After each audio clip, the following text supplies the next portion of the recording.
இந்த mushroom gravy idli, dosa, puri, chapati, rice எல்லாத்துக்குமே சூப்பராக இருக்கும். மட்டன் குழம்பு ஸ்டைலில் மஷ்ரூம் கிரேவி எப்படி செய்கிறதுன்னு பார்க்கலாம். ஃபஸ்ட்டு ஒரு பேனில் 1 ஸ்பூன் வரமல்லி, 1 ஸ்பூன் மிளகு, 1 ஸ்பூன் சோம்பு, 4 வரமிளகா இது எல்லாத்தையும் சேர்த்து ஆயிலே இல்லாமல் நம்ம மிதமான சூட்டில் வறுத்து எடுத்துக்கலாம். இது நல்லா வதங்கினதுக்கப்புறம் நம்ம வந்து ஒரு பிளேட்டுக்கு மாற்றி இதை ஆற வச்சு எடுத்துக்கலாம். நெக்ஸ்ட்டு ஒரு பேனில் 1 ஸ்பூன் ஆயில் ஆட் பண்ணி நான் ஒரு 3 பெரிய வெங்காயத்தை 1 2 கட் பண்ணி வச்சுருக்கேன். அதையும் ஒரு தக்காளியும் சேர்த்து நம்ம நல்லா வதக்கி எடுத்துக்க போகிறோம். ஏன்னா இதை நம்ம அரைக்க போகிறோம், அதனால் 1 2 மட்டும் நம்ம கட் பண்ணி வதக்கிக்கலாம். இதையும் ஒரு பிளேட்டுக்கு மாற்றி இதை நான் ஆற வச்சுக்க போகிறேன்.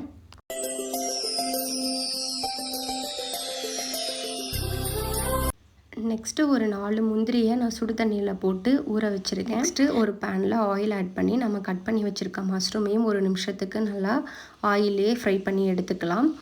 நம்ம வறுத்து வச்சுருக்க மசாலாவை கொஞ்சோண்டு தண்ணி சேர்த்து அரைச்சிக்கலாம்.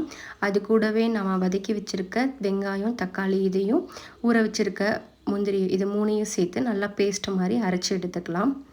இப்போ பேனில் 2 ஸ்பூன் ஆயில் ஆட் பண்ணி நம்ம அரைச்சி வச்சுருக்க பேஸ்ட் இருக்குது இல்லையா, அதையும் சேர்த்து நல்லா நம்ம வதக்கிக்க போகிறோம். அதுக்கு தேவையான அளவு உப்பு, தண்ணி உங்களுக்கு எவ்வளோ கிரேவி கன்சிஸ்டன்சிக்கு வேணுமோ அந்த அளவுக்கு தண்ணியை ஆட் பண்ணிக்கோங்க. 1 ஸ்பூன் மஞ்சள்தூள், 1 ஸ்பூன் கரம் மசாலா இது மட்டும் சேர்த்து நல்லா நம்ம வதக்கி விட்டுக்க போகிறோம். இது நல்லா வதங்கினதுக்கப்புறம் நம்ம ஒரு மூடி போட்டு நல்லா கொதிக்கட்டும். அது வரைக்கும் நம்ம வெயிட் பண்ணலாம். அப்பப்போ இடையில எடுத்து நீங்கள் மிக்ஸ் பண்ணுங்கள், ஏன்னா நல்லா அடி பிடிச்சிரும். நம்ம வந்து இந்த நேரத்தில் கொதிக்கிற நேரத்தில் நம்ம ஃப்ரை பண்ணி வச்சுருக்க மஷ்ரூமையும் சேர்த்துக்கலாம். கண்டிப்பாக நீங்கள் இந்த மாதிரி செஞ்சு பாருங்கள். மட்டன் குழம்பு ஸ்டைலில் பர்ஃபெக்டாக வரும். Easy and simple recipe. Just நீங்கள் 15 மினிட்ஸ்லேயே இதை செஞ்சிடலாம். நீங்கள் மஷ்ரூமை சேர்த்துனதுக்கப்புறம் நீங்கள் மூடி போட்டு மூடி வச்சுருங்க. உங்களுக்கு நல்லா தொக்கு மாதிரி வேணும்னாலே எடுத்துக்கோங்க, இல்லை கொஞ்சம் குழம்பா வேணும் அப்படின்னாலும் நீங்கள் வந்து அந்த கன்சிஸ்டன்சிக்கு பார்த்துக்கோங்க.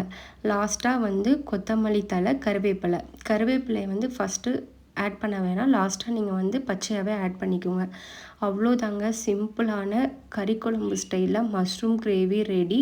இந்த வீடியோ உங்களுக்கு பிடிச்சிருந்தா சப்ஸ்கிரைப் பண்ணுங்கள், கமெண்ட் பண்ணுங்கள். பாய்.